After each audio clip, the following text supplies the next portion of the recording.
এমনও লাশের দাফন করেছি, 166 জন লাশের দাফন কার্যে সহযোগিতা করেছি চাঁদপুর আমাদের ইসলামী আন্দোলনের টিম।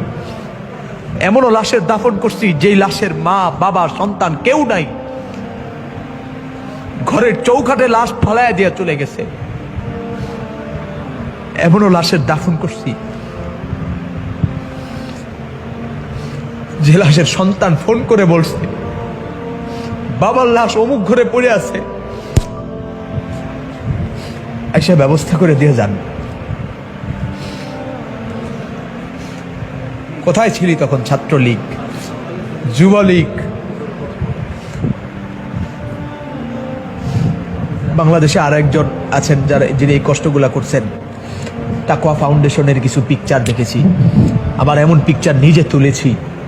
পুকুর পাড়ে লাশ পড়ে আছে, বাগানে লাশ পড়ে আছে, এই লাশের বাবা আছে, লাশের মা আছে, লাশের ভাই আছে। এই লাশ যেই রাজনীতি করত সেই রাজনীতির লিডার আছে, সেই রাজনীতির বড় বড় নেতারা আছে। আজকে সেই লাশের পাশে কেউ নাই।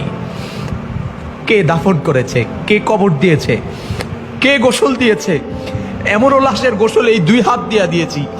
গোসল দেওয়ার সময় তার গায়ে 108 ডিগ্রি জ্বর ছিল, 108 ডিগ্রি জ্বর ছিল গোসল দেওয়ার সময়।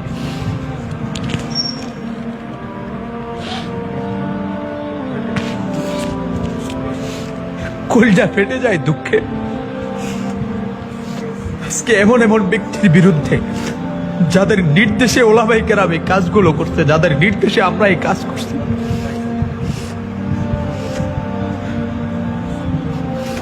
তোমাদের নেতারা আজকে যারা ভাস্কর্যের পক্ষে কথা বলতে গিয়া আল্লামা ফয়জুল করিম আর মামুনুল হক আর বাবুনগরীকে গালি দাও, গ্লাস করা চতুর্মুখী গ্লাস করা রুমের মধ্যে এসি রুমে বসে কোনো কথা বলার প্রয়োজন হইলে কম্পিউটারের মাধ্যমে, মোবাইলের মাধ্যমে ভিডিওতে কথা বলছে, সামনে আসে নাই। কিন্তু প্রতিটা লাশকে কাঁধে করে গোসল দিয়ে আদর যত্ন করে কবরে রেখেছি। কোনো সেবার কমতি ছিল না। আমাদের ঘরেও তো বিবি আছে, আমাদের ঘরেও তো আমাদের মা আছে, আমাদের ঘরে আমাদের বাবা আছে। কোনো বাবা চায় না তার সন্তান অনিশ্চিত ভবিষ্যতের দিকে চলে যাক। কোনো প্রিয়তমা বিবি চায় না তার প্রিয়তম স্বামী অনিশ্চিত গন্তব্যে চলে যাক। যতটি লাশের দাফন আর কাফনে রওনা হয়েছি, বিবি কিছু সময় চুপ ছিল, নীরব ছিল, জবানে বলতে সাহস করে নাই যে যায় না।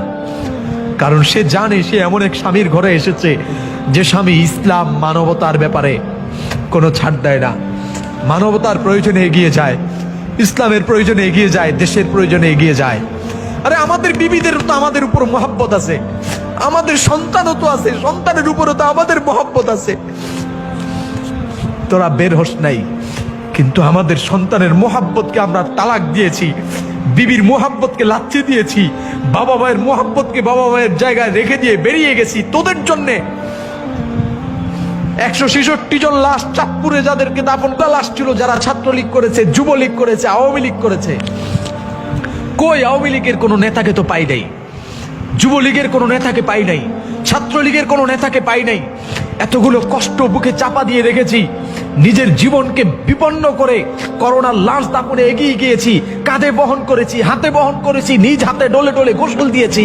আজকে আমাকে জুতা মারো, আমাকে দেশ থেকে ভাগায়া দিচ্ছ, আজকে আমি মৌলবাদী, আমি রাজাকার, আমি পাকিস্তানি, তো তুমি ভারতকে সমর্থন করার জন্য তুমিও বাংলার অপরাধী, তুমিও যুদ্ধাপরাধী, তুমিও দেশদ্রোহী। একই অপরাধে যদি আমাকে দেশ ছাড়তে হয় তো এর আগে তোমাকে দেশ ছাড়তে হবে।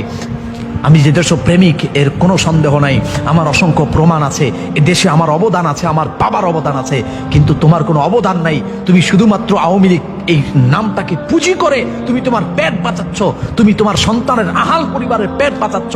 এই দেশে তোমার কোনো অবদান নাই, বরং অবদান আছে লুটতরাজ দিক দিয়ে তুমি শ্রেষ্ঠ, ধর্ষণের দিক দিয়ে তুমি শ্রেষ্ঠ, খুন করার দিক দিয়ে তুমি শ্রেষ্ঠ, মানুষের হয়রানি করার দিক দিয়ে তুমি শ্রেষ্ঠ, মানুষের হক নষ্ট করার দিক দিয়ে তুমি শ্রেষ্ঠ। এগুলোর দিক দিয়ে তোমার অবদান আছে। কুল জাল হক ওয়া যাহাকাল বাতিল ইন্নাল বাতিলা কানা যাহুকা।